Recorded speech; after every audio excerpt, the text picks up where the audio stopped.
बीते कुछ दिनों से सोशल मीडिया पर हैशटैग उत्तराखंड मांगे भू कानून ट्रेंड कर रहा है।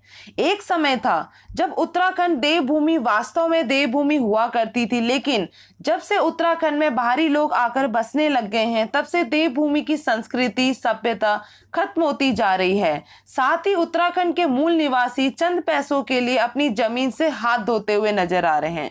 नमस्कार दोस्तों, मेरा नाम है सपना पाटनी। स्वागत है आपका मेरे YouTube चैनल में। जैसा कि हमने बात करी कि बीते कुछ दिनों में सोशल मीडिया पे काफी ट्रेंड चल रहा है उत्तराखंड मांगे भू कानून, तो आपका बात करें उत्तराखंड में हिमाचल की तर्ज पर भू कानून लाए जाने की मांग कोई नई बात नहीं है। आजकल उत्तराखंड में भू कानून लागू करने की मांग लगातार उठाई जा रही है, काफी तेजी से बढ़ रही है सोशल मीडिया में। लगता है कि पहाड़ के जो लोग हैं पिछला जो भू कानून है उत्तराखंड में उसमें सुधार लाकर ही दम लेंगे। और यह लड़ाई है वह आपकी उत्तराखंड के हक की लड़ाई है, उत्तराखंडियों के अधिकारों की लड़ाई है। सवाल यह है दोस्तों, ऐसा क्या हुआ जो उत्तराखंड में सख्त भू कानून लाने की मांग चल रही है? हिमाचल के मुकाबले उत्तराखंड का भू कानून बेहद ही लचीला है। जहां हिमाचल में कोई भी बाहरी व्यक्ति जमीन नहीं खरीद सकता, तो वहीं बात करें तो उत्तराखंड में कोई भी बाहर से आकर जमीन खरीद सकता है। और उत्तराखंड में हिमाचल की तर्ज पर जो भू कानून की मांग को समझने से पहले क्यों ना पहले हिमाचल के भू कानून को जान और समझ लिया जाए। आखिर क्यों होना चाहिए हिमाचल प्रदेश जैसा भू कानून उत्तराखंड का? तो देखते हैं। 1972 में हिमाचल प्रदेश में भू सुधार कानून यानी लैंड रिफॉर्म एक्ट लाया गया। एक कानून बनाया गया कि बाहरी संपन्न लोग हिमाचल में आके धड़ाधड़ जमीन न खरीद लें और जो आर्थिक रूप से हिमाचल के जो लोग हैं तुरंत पैसा पाने की चाह में वो अपनी जमीन न बेच दें। मान लो हिमाचल के लोग अपनी जमीन दूसरों को बेच देते तो जाहिर सी बात है कि हिमाचल भूमिहीन हो जाते, जिसका सीधा असर उनके संस्कृति और सभ्यता पर भी पड़ता, जिसका उदाहरण आप उत्तराखंड से समझ सकते हैं। और दूसरा यह होता कि संपन्न लोग वहां के भूस्वामी बन जाते हिमाचल प्रदेश के, और हिमाचल प्रदेश के जो मूल निवासी हैं वे आपके भूमिहीन हो जाते। और ऐसा बचाने के लिए हिमाचल प्रदेश के निर्माता, जो कि आपके प्रथम मुख्यमंत्री थे डॉक्टर यशवंत सिंह परमार के समय यह कानून लाया गया,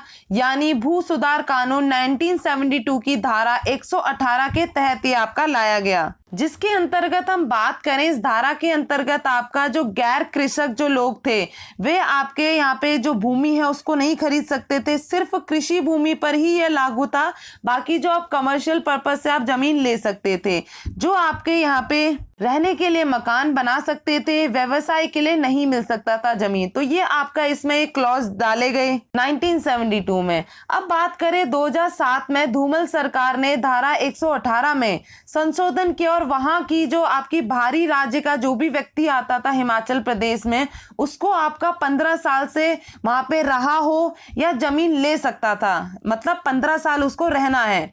और उसके बाद दोबारा से उसके बाद आपकी अगली सरकार आई तो इसने आपका 15 साल से बढ़ाकर 30 साल तक कर दिया। मतलब कि हिमाचल में जमीन लेने की सोच रहे हो या खरीदना चाहते हो तो उसके लिए आपको हिमाचल प्रदेश में किराए पे या लीज पर रहना होगा। तो ये आप समझ सकते हैं कि कैसे इन्होंने अपनी सारी चीजों को, संस्कृति सभ्यता को बचाया, वहां की आजीविका को बढ़ाया। अगर हम उत्तराखंड से कंपेयर करें तो आज हिमाचल प्रदेश क्यों इतना आगे है? क्योंकि उसका अपना खुद का भू कानून है, इस वजह से वह अपनी सारी चीजों को बचा के रख सकता है। और इसी वजह से उत्तराखंड की मांग है कि कोई भी गैर उत्तराखंडी उत्तराखंड की जमीन पर बिना किसी सरकारी अनुमति के स्वामित्व स्थापित ना कर पाए और यहाँ की भूमि पर पहला जो अधिकार है वह यहाँ के मूल निवासियों का हो, जिसके लिए राज्य के लोगों ने हिमाचल प्रदेश का जो भी आपका भू सुधार कानून 1972 की धारा 118 का संशोधित स्वरूप लागू करने की मांग की है। जिसमें मुख्य बात है कि उत्तराखंड की जमीन पर पहला अधिकार यहाँ के मूल निवासियों का हो। कोई भी बाहरी व्यक्ति विकास के अलावा किसी अन्य उद्देश्य से राज्य में बसना चाहता है तो उसके लिए उचित प्रावधान हो। और साथ ही साथ जो आपका उत्तराखंड में चल रहा है, जो राज्य बनने के बाद भू कानून में संशोधन हुए वो जान लेते हैं। वर्ष 2002 में उत्तराखंड में बाहरी व्यक्ति केवल 500 वर्ग मीटर भूमि खरीद सकता था। ये हम बात कर रहे हैं वर्ष 2002 तक की बात कर रहे हैं, जो कि आपका 500 वर्ग मीटर तक खरीद सकता था।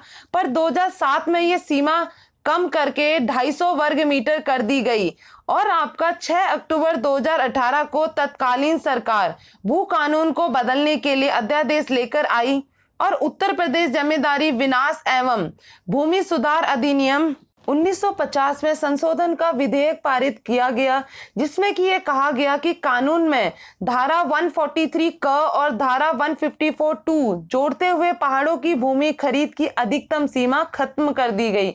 मतलब इसको हटा ही दिया कि कोई भी कितना भी खरीद सकता है। पहले तो आपका 2002 तक आपका उत्तराखंड में जो बाहरी लोग केवल 500 वर्ग मीटर स्क्वायर खरीद सकते थे, पर 2007 में आपका कम कर दिया और बाद में आते आते इसको पूरा ही खत्म कर दिया गया। तो साथियों, आप समझ गए होंगे कि क्यों हमें उत्तराखंड में भू सुधार कानून की जरूरत है। इससे उत्तराखंड में आजीविका भी बढ़ेगी और जमीन भी नहीं बेचनी पड़ेगी और जो पहाड़ी क्षेत्र है वहां के लोग भी अपनी संस्कृति से जुड़े रहेंगे। इसलिए हमें उत्तराखंड के लिए भू कानून की मांग करनी चाहिए ताकि उत्तराखंड का भी अपना भू कानून हो, हम यहाँ की संस्कृति सभ्यता को बचा सकें।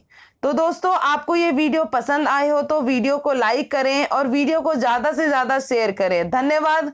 जय हिंद, जय देवभूमि उत्तराखंड।